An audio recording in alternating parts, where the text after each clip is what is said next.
Rádio França Internacional, emissões em língua portuguesa, são 17 horas em Paris, 15 horas na praia. Catarina Falcão.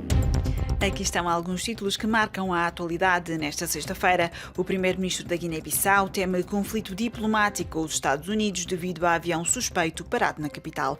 Olaf Scholz, chanceler alemão, esteve em Paris na primeira deslocação oficial ao estrangeiro. No controle técnico desta emissão está Moçal Chili. O jornal começa agora. Bissau 94 FM. Nuno Gomes Namian, primeiro-ministro da Guiné-Bissau, está preocupado com um possível incidente diplomático com os Estados Unidos após 2 peritos americanos que estão no país para inspecionar o avião que está parado no aeroporto de Bissau desde outubro a pedido do presidente Umaru Sissoko Embaló terem sido detidos.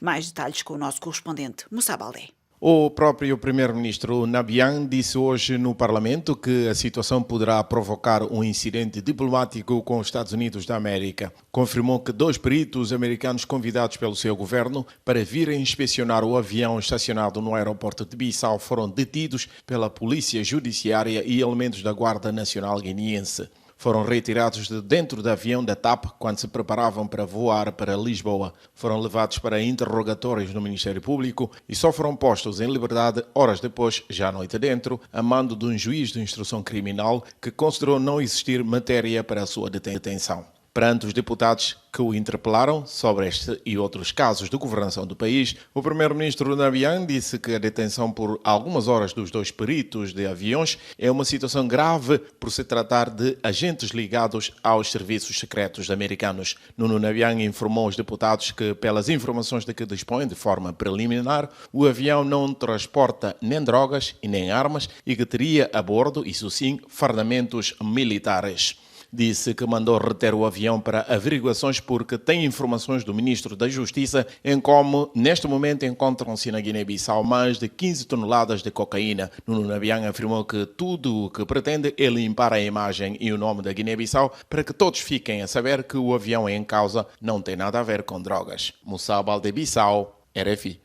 Cabo Verde foi a única nação africana a participar na sessão de abertura da Cimeira de Democracia, iniciativa do presidente americano Joe Biden, que decorreu até hoje em formato virtual.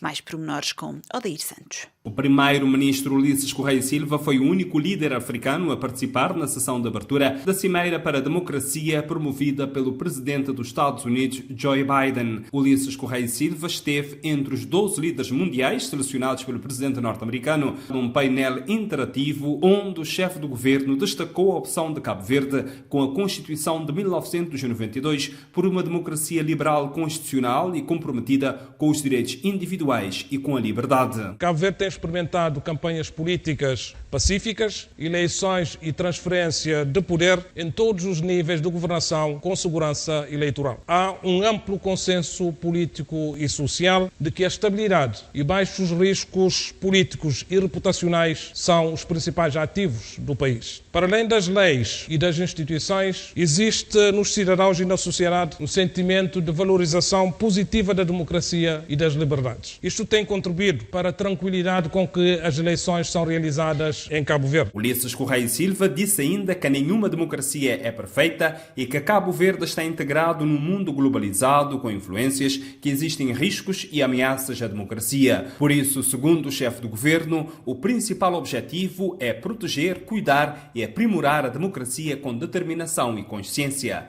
De Cabo Verde para a RFI, Odair Santos. A Comissão Europeia deu hoje equivalência aos certificados da Covid-19 emitidos em Cabo Verde, passando este país a estar ligado ao sistema da União Europeia de reconhecimento destes documentos. Em Luanda decorre o segundo dia de trabalhos do Congresso do MPLA, no âmbito do qual o presidente João Lourenço concorre à sua própria sucessão. Neste segundo dia continua a ser comentada a ausência do presidente emérito do partido, José Eduardo dos Santos. Mais pormenores com Daniel Frederico.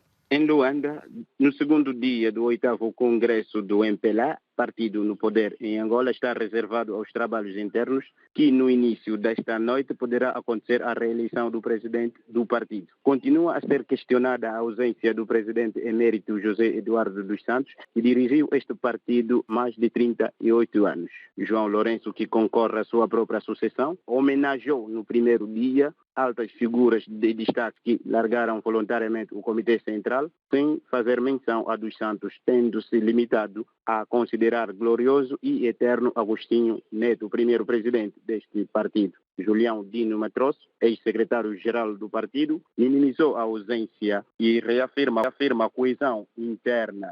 Enquanto Roberto de Almeida e França Andal, antigos membros cofundadores do MPLA que acabaram de deixar o Comitê Central, optam por não comentar porque entendem ser uma opção pessoal a não aparência de José Eduardo dos Santos neste Congresso. De Luanda para RFI, Daniel Frederico.